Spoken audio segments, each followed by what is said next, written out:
कांग्रेस के इन काले कारनामों की एक लंबी फेहरिस्त में आपातकाल भी आता है। आपातकाल की उस काली घटा को वर्तमान पीढ़ी को अवगत कराने के लिए आज देश की संसद ने एक ऐतिहासिक निर्णय लेकर के यह निंदा प्रस्ताव पारित किया है। ये सचमुच एक अभिनंदनीय प्रयास है, वर्तमान पीढ़ी को बताने का प्रयास है। कांग्रेस भले ही चेहरे बदले हों, लेकिन आज उसका चरित्र आज भी वही अधिनायकवादी है, तानाशाही पूर्ण है। लोकतांत्रिक मूल्यों और संवैधानिक संस्थाओं पर आज भी उसका विश्वास नहीं है। कांग्रेस नेतृत्व की सरकार ने श्रीमती इंदिरा गांधी जी के नेतृत्व में उस संविधान का गला घोंटने का कार्य किया था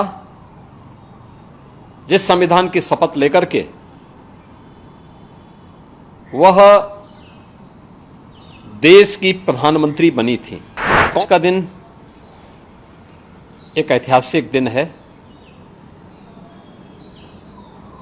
दुनिया के सबसे बड़े लोकतंत्र भारत की संसद में नवगठित संसद और नव निर्वाचित लोकसभा के माननीय अध्यक्ष श्री ओम बिरला जी ने आपातकाल के 50 वर्ष पूर्ण होने पर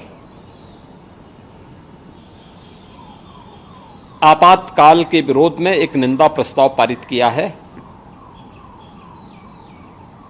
मैं उनके इस प्रयास के लिए माननीय श्री बिरला जी का हृदय से अभिनंदन करता हूं।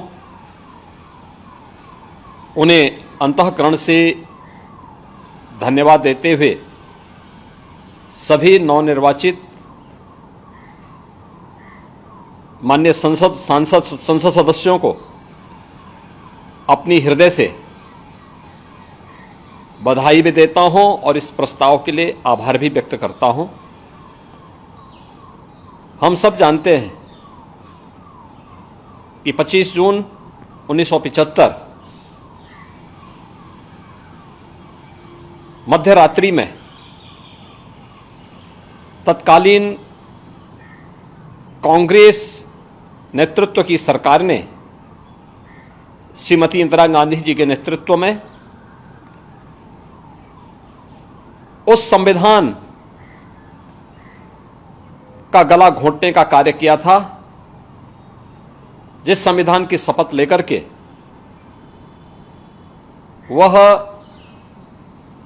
देश की प्रधानमंत्री बनी थी।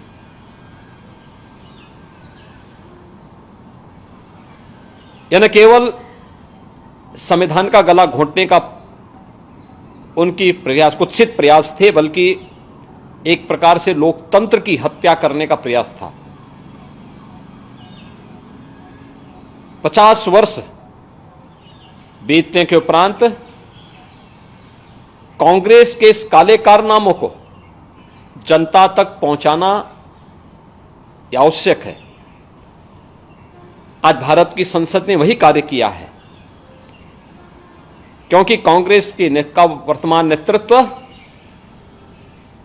जिस तरीके से देश की जनता को गुमराह कर रहा था, संविधान के नाम पर, आरक्षण समाप्त करने के नाम पर, इसके लिए उनके काले कारनामों से देश की जनता को अवगत कराना अत्यंत आवश्यक है। और आज भारत की संसद ने वही ऐतिहासिक कार्य किया है। कांग्रेस भले ही चेहरे बदले हों, लेकिन आज उसका चरित्र आज भी वही अधिनायकवादी है, तानाशाही पूर्ण है। लोकतांत्रिक मूल्यों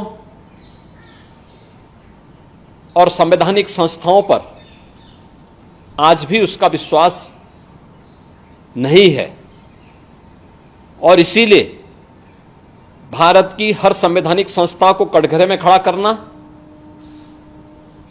भारत के बाहर जाकर के भारत के लोकतंत्र पर, भारत की चुनाव की प्रक्रिया पर प्रश्न खड़ा करना इनकी फितरत बन चुकी है। कौन नहीं जानता है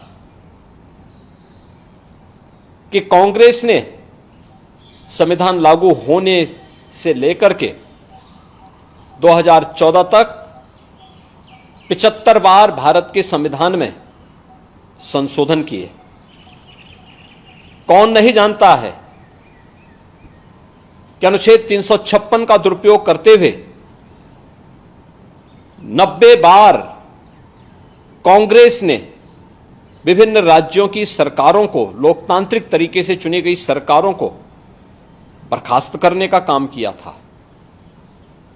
कौन नहीं जानता है कि अपने राजनीतिक स्वार्थों के लिए कांग्रेस ने देश की अखंडता के साथ खिलवाड़ किया और कांग्रेस के इन काले कारनामों की एक लंबी फेहरिस्त में आपातकाल भी आता है। आपातकाल की उस काली घटा को वर्तमान पीढ़ी को अवगत कराने के लिए आज देश की संसद ने एक ऐतिहासिक निर्णय लेकर के यह निंदा प्रस्ताव पारित किया है। ये सचमुच एक अभिनंदनीय प्रयास है, वर्तमान पीढ़ी को बताने का प्रयास है। मैं नवगठित संसद और नवनिर्वाचित लोकसभा के माननीय अध्यक्ष श्री ओम बिरला जी का इस साहसिक कदम के लिए हृदय से अभिनंदन करता हूं।